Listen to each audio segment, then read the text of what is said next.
So moving on, we were speaking about alternate types of milk which we can use, plant-based milks వాడి ఎలా మేము పాలు తాగేది లేకుంటే పాలు వాడే ప్లేసెస్లో రీప్లేస్ చేసుకోవచ్చు అనేది.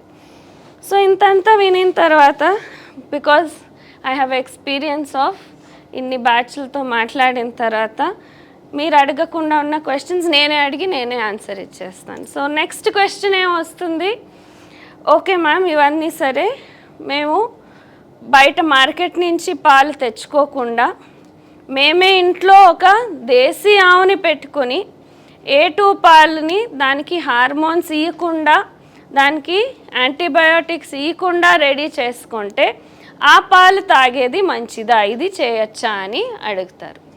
So the answer to that is even then ఆ పాలు మీకు మంచిది కాదు, for the below reasons. First reason ఏంటి, దేహంలో పాలు డైజెషన్కి అవసరం ఉన్న ప్రోటీన్ ఏది ఉందో ఆ ప్రోటీన్ డైజెషన్కి అవసరం ఉన్న ఎంజైమ్స్ బాడీలో 5 సంవత్సరాల తర్వాత స్విచ్ ఆఫ్ అయిపోతుంది. అంటే మా బాడీలో పాలని డైజెస్ట్ చేసుకునే శక్తి ఏజ్ ఆఫ్ 5 years వరకు మాత్రమే ఉంది, దాని తర్వాత మీరు దాన్ని డైజెస్ట్ చేసుకోలేరు. దట్ ఈస్ ఇండికేషన్ దట్ తీసుకోవాల్సిన పదార్థం కాదు అని మీ దేహం మీకు చెప్పే విధానం. ఎంజైమే లేదు దాని డైజెషన్ కంటే, అది మీకు అవసరం ఉన్న పదార్థం కాదు అనేది. సరే పోనీ అయినా అలవాటు అయింది కదా తీసుకోవచ్చా అంటే అది కూడా మంచిది కాదు. ఎందుకంటే it is responsible far auto immune diseases.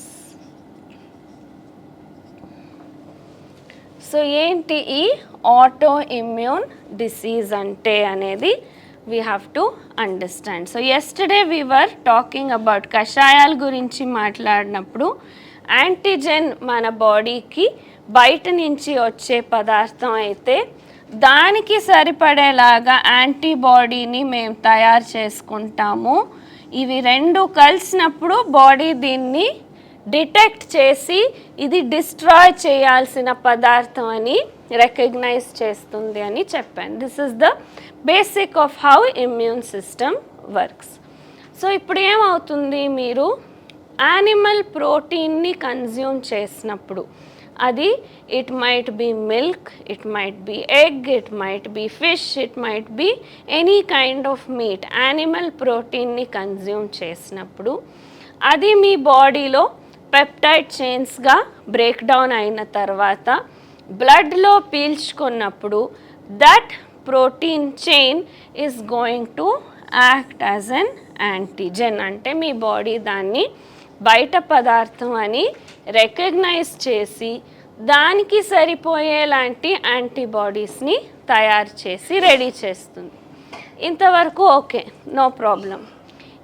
Antibodies ఎలాంటివి అని చెప్పాను, మెమొరీ సెల్స్గా దేహంలో మిగిలి ఉంటాయి. అవి ఒక్కసారి ఫార్మ్ అయిందంటే మీ బాడీలో స్టోర్ అవుతూ ఉంటుంది.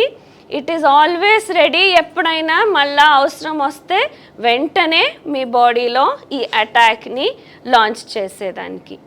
సో మీరు యానిమల్ ప్రోటీన్ తీసుకొని అది యాంటీజెన్గా యాక్ట్ అయ్యి దానికి సరిపడేలాంటి యాంటీబాడీస్ తయారు చేశారంటే అవి మీ బాడీలో సోల్జర్స్ లాగా పెట్రోలింగ్ చేస్తూ ఉంటాయి. అక్కడ ఏమైంది, మీ ఇమ్యూన్ సిస్టమ్ ఓవర్ రెస్పాన్స్ ఇచ్చింది, అంతే. కన్ఫ్యూజన్ అనేది లేదు, మీ బాడీ డిస్ట్రాయ్ కావట్లేదు. అర్టికేరియాలో కొంచెం స్టిమ్యులేషన్కి ఎక్కువ రియాక్షన్ ఇచ్చింది మీ ఇమ్యూన్ సిస్టమ్, అది అలర్జీ. అర్టికేరియా ఒక రకమైన అలర్జీ. ఇది ఆటో ఇమ్యూన్ డిసీజ్, మీ బాడీనే మీ బాడీ డిస్ట్రాయ్ చేస్తుంది. ఐటీపీ అంటే మీ బాడీలో ఉన్న ప్లేట్లెట్స్ని మీ ఇమ్యూన్ సిస్టమ్ అటాక్ చేసి డిస్ట్రాయ్ చేసింది. సో ఇడియోపాథిక్ థ్రాంబోసైట్, ప్లేట్లెట్స్ని థ్రాంబోసైట్ అని పిలుస్తారు. దానివల్ల ఏమవుతుంది, పర్ప్యూరా అంటే రక్తం కారుతూ ఉంటుంది. ఎక్కడ బ్లడ్ వెజల్స్ నుంచినే రక్తం బయటకు వచ్చి ఇక్కడ చిన్న చిన్న ప్యాచెస్గా బ్లడ్ క్లాట్స్ అవుతాయి, దాన్ని పర్ప్యూరా అంటారు. సో దాన్ని ఐటీపీ అని పిలుస్తారు. సో రోగాలు పేర్లు అయితే మీకు ఇన్యూమరబుల్. ఇప్పుడు పేషెంట్స్ మాకు ఫోన్ చేస్తారు, ఫోన్ చేసి నాకు ఈ రోగం ఉందని చెప్పుకునేదే వాళ్ళకి ఒక ఏదో ప్రైజ్ ఇచ్చారనేలాగా, నాకు ఐటీపీ ఉంది మేడం, నాకు ఇది ఉంది మేడం, ఫుల్ ఫామ్ చెప్పండి అంటాం. మాకు ఎన్ని షార్ట్ ఫామ్స్ గుర్తుపెట్టుకోవచ్చు ఒకరు. సో అలా పేషెంట్స్కి ఇప్పుడు disease is become like some kind of trophy which they have got. ఆ రకంగా మీకేం ఇబ్బంది లేదు సింపుల్గా అని చెప్పి పంపిస్తే ఇది చేయండి అంటే వినరు. వాళ్ళకి ఒక రోగం పేరు ఇస్తే అదేమో ఆనందంగా ఉంటారు, ఓ నాకు ఈ రోగం ఉంది అని. ఆ రకంగా అయిపోయింది. Not related to this, but I don't think it is necessary. మీరు కరెక్ట్గా అన్నీ ఫాలో చేస్తే ఆటోమేటిక్గా ఇంకా చాలా వెయిట్ లాస్ అవసరం ఉన్న వాళ్ళు కూడా చేసుకున్నారు. So strictly follow this, that should be more effective. Okay, so that would be the main reason why ఏ2 పాలైనా కూడా, హార్మోన్ లేదన్నా కూడా, స్టిరాయిడ్ లేదన్నా కూడా, యాంటీబయాటిక్ లేదన్నా కూడా, ఫస్ట్ థింగ్ మీరు డైజెస్ట్ చేసుకోలేరు. సెకండ్ థింగ్ ఆటోఇమ్యూన్ డిసీజ్కి అది దారి చేసిస్తుంది, దేహంలో రిస్క్ పెంచుతుంది. So all types of animal ప్రోటీన్ని అవాయిడ్ చేసేది మంచిది. నెక్స్ట్ క్వశ్చన్ వస్తుంది. Let me finish will come back to questions, just a minute. So next question వస్తుంది, మరి మీరు పాలు వద్దంటున్నారు, ఇంత డేంజర్ అంటున్నారు, పెరుగు నెయ్యి ఎలా అలౌ చేస్తున్నారు అనే క్వశ్చన్ వస్తుంది.